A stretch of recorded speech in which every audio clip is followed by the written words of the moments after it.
तो आज से कुछ समय पहले, मतलब 1 साल पहले, मैं और मेरे ऑनलाइन दोस्त रोज की तरह किसी फालतू चीज पे आर्ग्यूमेंट कर रहे होते हैं कि क्यों हाथी कूद नहीं सकते, और कैसे अगर तुम कंबल से पैर बाहर निकाल के सोते हो तो कोई मॉन्स्टर या चूड़ैल आके तुम्हें कच्चा चबा जाएगी, पर अगर तुम पैर अंदर करके सोते हो तो तुम्हारा कोई कुछ नहीं करेगा। फिर पैर अंदर कर लिया। तू अगली बार मिल, बताता हूँ तुझे। चैन से सोएगा ना अब तू।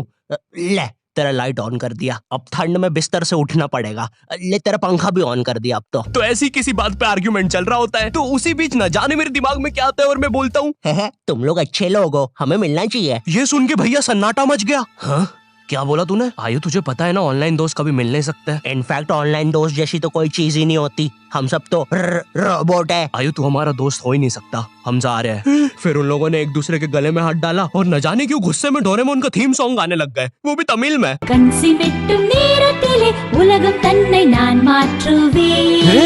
क्या? अब नहीं, ऐसा कुछ नहीं हुआ था। सॉरी गाइस, कुछ महीनों से जिंदगी थोड़ी सही नहीं चल रही है, इसलिए ऐसे जोक्स आ जाते हैं कभी कभार। खैर सरप्राइजिंगली मेरे ऑनलाइन दोस्तों ने मेरी मिलने वाली बात को सीरियसली लिया और इसी तरह हमारी Mumbai to Goa trip plan होती है, जो कि दिसंबर में थी। तो अब फास्ट फॉरवर्ड करते हैं सीधा दिसंबर तक ट्रिप का टाइम। तो अब कुछ रीजन की वजह से मुझे मुंबई प्लेन की जगह ट्रेन से जाना पड़ता है। नहीं, मैं एयरपोर्ट पे फटाका लगाता हुआ नहीं पकड़ाया था, थे कुछ रीजंस, थी कि सच में थे। तो मैं रात में ट्रेन में बैठता हूँ और सुबह में मुंबई पहुंच जाता हूँ। अब जो मुंबई पहली बार आता है ना, वो ना अलग अलग चीजों को देख के चौंकता है, जैसे वड्डी वड्डी बिल्डिंग्स, वड्डे वड्डे सुपरस्टार्स। और इधर मैं जैसे ही मुंबई के स्टेशन पे उतरा, वो बहन की एलिवेटर स्टेशन पे, वो भी भाई साहब इसको एस्केलेटर बोलते हैं। एलिवेटर मतलब आंखों पे भरोसा ही नहीं हो रहा है। मैंने मम्मी को फोटो खींच के भेजी, मम्मी एलिवेटर, वो भी स्टेशन पे। भाई साहब एस्केलेटर होता है। देखो ये हमारे स्टेशन पे नहीं होते हैं, हमें पूरा ब्रिज पैरों से चढ़ना पड़ता है। और मेरे गांव के ब्रिज पता है बादलों में होते हैं। वो ब्रिज को इतनी ऊपर होने की जरूरत भी नहीं है, उसको किसी इंजीनियर ने भी नहीं बनाया है। ये गाँव के लोगों ने मस्ती मस्ती में उसको इतनी ऊपर तक बना के आ गए हैं। अब वो स्टेशन का ब्रिज ना आउटर स्पेस तक पहुंच चुका है। साला कुली लेके भी जाओगे ना तो थोड़ा ऊपर जाके तुम्हारी कुली को भी कुली करना पड़ जाएगा। भाई साहब कुली करना पड़ेगा। अरे किया तो है तुम्हें। अरे आपको नहीं, मुझे कुली करना पड़ेगा। रुको, कुली। हाँ जी भैया, इन्हें ऊपर तक छोड़िया हो यार। अरे पागल हो क्या मियाँ, ऊपर तक जाना है तो स्पेस सूट किधर है तुम्हारा? और ऑक्सीजन सिलेंडर लेके आए कि नहीं? ऊपर ऑक्सीजन बहुत कम है, हम लोग क्या बहुत ऊपर खड़े हैं मियाँ। देखो यहाँ से वो माउंट एवरेस्ट भी दिखता है। देखो आज की रात तो हमें ये सीढ़ियों पे सो के गुजारनी पड़ेगी। ऊपर पता नहीं कहाँ के खूंखार जानवर घूमते हैं। और सबसे जरूरी बात, हम लोगों के बीच में मैं सोऊंगा। मुझे मुंबई से अपने स्टेशन जाने में 10 घंटे लगते हैं और फिर अपने ही शहर के स्टेशन से घर जाने में 6.25 महीने। अब तुम बोलोगे नॉट योर टाइप, तो बहुत ही विलेज पीपल है। हाँ तो ठीक है, हूँ मैं, नहीं होते हमारे यहाँ पे एक्सलरेशन। भाई उसको एस्केलेटर। वीडियो को आगे बढ़ाते हैं। मुंबई जाने से पहले मुझे ऐसा लगा था कि वहाँ पे सब लोग मचाएंगे, येड़े चाले सीधे चाले, इस तरीके से बात करते होंगे। तो मैं भी ना फुल रेडी था। मैं स्टेशन से बाहर निकला और एक ऑटो रोका। तो सबसे पहले तो मैंने अपनी ट्रेन में खरीदी हुई 24 कैरेट आइस डायमंड चेन आगे करी। मैंने 20 रुपए में खरीदी थी, आगे अपना टाइम आएगा भी लिखा था, क्योंकि मुंबई में थे यार, थोड़ी अमीरी दिखनी चाहिए। कौन है अंबानी? है किधर रहता है वो, है क्या उसके पास ये? तो वो ऑटो वाला पूछता है किधर जाओगे? इधर मैं फुल मुंबई के स्वैग में। क्या बोलते ऑटो वाले चाचा, अंधेरी चलोगे क्या? चलो ना, मचाते ना अंधेरी में चल के। अंधेरी में तुम उजाला लेके आओ। ऑटो में क्यों बैठे हो? लैम्बोर्गिनी लाओ। ये अंधेरी में तुम आओ। क्यों चाचा? अरे भाग मादर है, कड़कती धूप में मुजरा दिखा रहे मेरे को। अभी भी ज्यादा दूर नहीं गए, ऑटो से चीप सकता हूँ। हम लोग हमारी मुंबई के अपार्टमेंट आ जाते हैं, वहाँ पर थोड़ा सा रेस्ट करते हैं, क्योंकि स्टेशन से अपार्टमेंट तक तो हम भगते भगते आए थे। वो ऑटो वाला पीछे पड़ा था ना। क्यों पीछे पड़े हो हमारे? जाओ ना। नहीं मजाक कर रहा हूँ। 700 रुपए की टैक्सी करनी पड़ी थी अपार्टमेंट तक। 700 रुपए की। 700 रुपए पता भी है कितने होते हैं? 700 रुपए में पता है तुम मुंबई में क्या क्या कर सकते हो? तुम कर सकते हो 700 रुपए में तुम 700 रुपए में वापस उसी टैक्सी में बैठ के स्टेशन जा सकते हो। भाई साहब मैंने 750 कर लिया है रेट। कितनी महंगी है मुंबई। तो अब मैं और मेरा दोस्त डेस्क, हम लोग हमारे बाकी 2 दोस्त से पहले आ गए थे। तो अब हमारे पास कुछ करने के लिए नहीं था। तभी मुझे मेरी एक फीमेल फ्रेंड ने मॉल में मिलने बुला लिया। तो हम लोग जाते हैं मिलने, वापस 700 लगा के। ये मुंबई भी ना। तो मेरी दोस्त ने ना मुझे एक मूवी देखने बुलाया था, अवतार। मूवी में ज्यादा कुछ खास था नहीं, कुछ नीले लोग नंगे होके पानी में भाग रहे होते हैं रोबोट मशीन से बच के। ये मूवी मैंने 3D में देखी थी, ज्यादा कुछ चेंज नहीं हुआ। अब बस वो नंगे लोग मेरे साइड से निकल के भाग रहे थे। हम ये जंग जीत के रहेंगे। सर वो सब तो ठीक है, वो आदमी कौन है? अरे वो हमारी मूवी देख रहा है 3D में। उसे तो मजा ही आ जाएगा जब हम सब नंगे होकर उसके सामने से भागेंगे। मेरी बात सुनो सब लोग, हम लोग उसके बहुत पास से भागेंगे लेकिन उसे टच नहीं करेंगे। जिमी मैंने तो अपने हाथ भी गीले कर लिए सुसु से। जैसे ही मैं नंगा होकर उसके पास से भागूंगा अपने हाथ उस पे लपलपा दूंगा। चीटों से उसे लगेगा मूवी और रियल है। मेरी जिस फ्रेंड ने मुझे मॉल में बुलाया था उस दिन उसका बर्थडे था और मैं इधर बेशरम बेहया खाली हाथ गया था, बिल्कुल उस लेंडू बच्चे की तरह जो बर्थडे पार्टी में खाली हाथ आ जाता है। फ्री का नमकीन और केक दे दो बस उसे। तो ये बच्चा इधर मैं था। चीजें अभी इधर खत्म नहीं हुई है। उस बंदी ने फिर मुझे गिफ्ट दे दिया।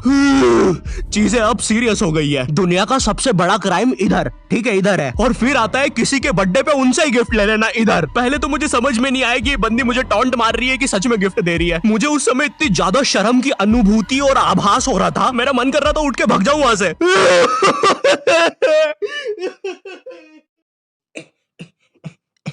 अरे वो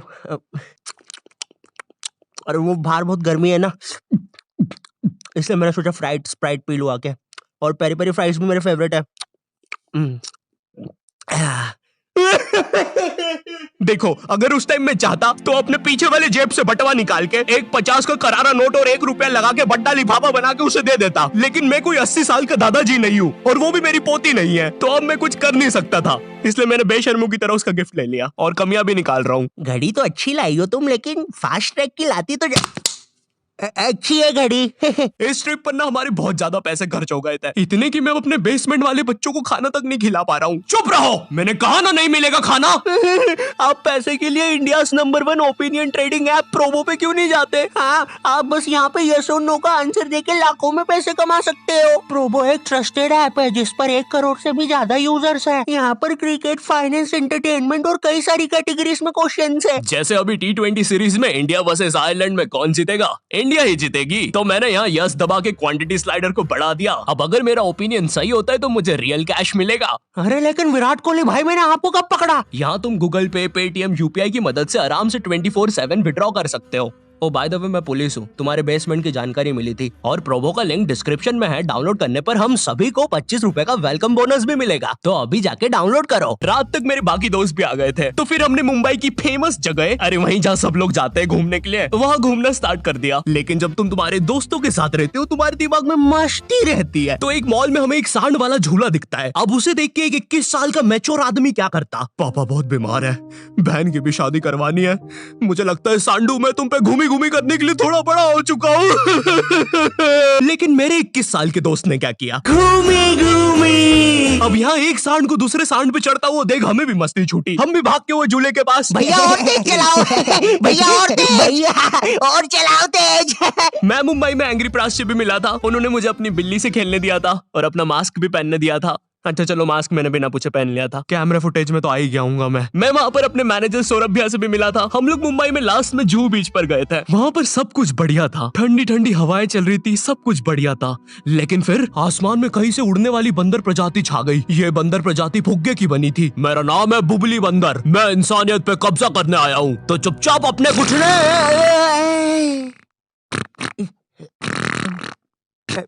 है दोस्त, क्या तुम प्लीज मेरी बुंड में हवा भर सकते हो? मुझे तुम्हारी दुनिया पे कब्जा करना है प्लीज। मुझे कोई दिक्कत नहीं है। कमलेश, कमलेश। हाँ मैंने सुन लिया था पहली बार में। कमलेश मैं जानती हूँ हम दोनों ज्यादा क्लोज नहीं है, लेकिन इसका मतलब ये नहीं तुम एक बंदर के साथ संबंध बना लोगे। मैं जा रही हूँ। कमलेश जाने दो उसे, मैं तुम्हें उससे भी ज्यादा चीजें दे सकता हूँ। मुंबई के बाद हम लोग निकलते हैं गोवा के लिए। गोवा काफी चिल जगह थी। मैं वहाँ पर काला भी हो गया था दिन भर बीच पर धूप में भटकने के कारण। सच में वहाँ पर धूप तो बहुत ही ज्यादा थी, मतलब इतनी ज्यादा कि जमीन के अंदर से लोग बाहर आ रहे थे या अंदर जा रहे थे। कोई मुझे बताएगा ये क्या हो रहा है यहाँ पे? गोवा में तुम ऐसे बीच पे राइड्स वगैरह कर सकते हो, जैसे जेट स्की। इसमें ना तुम्हें आगे टंकी पे बिठा लेंगे बच्चे की तरह और पानी का एक चक्कर काट के वापस ले आएंगे।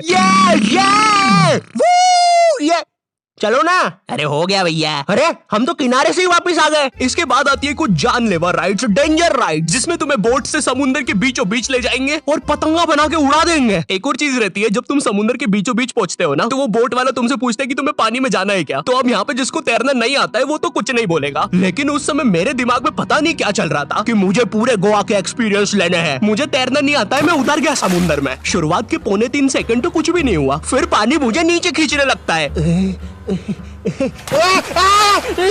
ये तो कुछ भी नहीं, अब मैं बोट से भी दूर जा रहा हूँ धीरे धीरे। भैया भैया भैया भैया घंटा नहीं सुन रहा मेरी बात, मेरी इधर फटी पड़ी है, मैं कुछ भी चिल्ला रहा हूँ पानी में। भैया बीमारी है मुझे, ले लो ऊपर। भैया मैं माँ बनने वाला हूँ, ऊपर लो। उस समय कोई दूर से शार्क वार्क भी देख रहा होता ना तो उसे भी दया आ जाती। ओए बच्चे को क्यों परेशान कर रहे हो बे? चलो ऊपर लो इसको, खा लूंगा वरना इसे। चलो बेटा ऊपर चढ़ो तो। हाँ चलो चलो। जैसे तैसे वो बोट वाले ने मेरे को ऊपर लिया। अरे भैया क्या बच्चे ऐसे चिल्ला रहे थे? स्विमिंग सिखा रहे थे तुमको? अच्छा समुंदर में वो भी? तेरे को ड्राइविंग सिखाने का बोलता तो तू तो रॉकेट में बिठा देता मेरे को, पागल। सबने ना मेरा बहुत मजाक उड़ाया कि पानी में गया बच्चों जैसा रो रहा था, लेकिन वो कहते हैं ना सबका टाइम आता है। हम लोग ना उसके बाद एक बनाना राइड पे जाते हैं जिसपे तुम्हें एक बनाना शेप चीज पे बिठाते हैं और उसे नाव से खींचते हैं और बीच समुद्र में ले जाके फेंक देते हैं। तुम्हें पहले नहीं बताएंगे कि तुम्हें फेंकने वाले हैं। उसने हम सबको लेके गया और फेंक दिया। अब सब मुझसे भी गंदे रो रहे हैं पानी में। भैया हम मर गए। पीछे लाइफ गार्ड आ रहा है। और भैया इतनी दूर जाओगे तो सच में मर जाओगे। मेरे पास क्लिप पड़ी इधर सबकी रोते हुए, मैं लगा दूंगा। मैं तो करना अरे कुछ नहीं होता, नहीं करना, मैं मरना क्या? चुप रहो। नहीं करना भाई। पर खैर कुछ भी बोलो, ये ट्रिप मेरे लिए one of the best trip थी अपने दोस्तों के साथ। आई होप तुम्हें ये वीडियो पसंद आई होगी, और अगर नहीं भी आती है तो बस इतना सा रुक जाओ, ठीक है? बस इतना सा। मैं एक बहुत ही प्यारी चीज पर काम कर रहा हूँ, ठीक है? बस वो आ ही गई, ये यहीं पे ये बस आ गई। और अगर तुम्हारे पास भी किसी चीज का ओपिनियन है तो अभी प्रोबो डाउनलोड करो, तुम्हें वेलकम बोनस में 25 रुपए में मिल जाएंगे। पर खैर इस वीडियो को लाइक करना मत भूलना, एम करते 8 लाख लाइक्स के लिए, ठीक है? मुझे पता है तुम कर सकते हो, ठीक है? अभी करो। एंड चैनल पे नए हो तो सब्सक्राइब कर देना। मैं मिलता हूँ तुमसे नेक्स्ट वीडियो में जो कि बहुत जल्दी आने वाली है। तब तक के लिए बाय।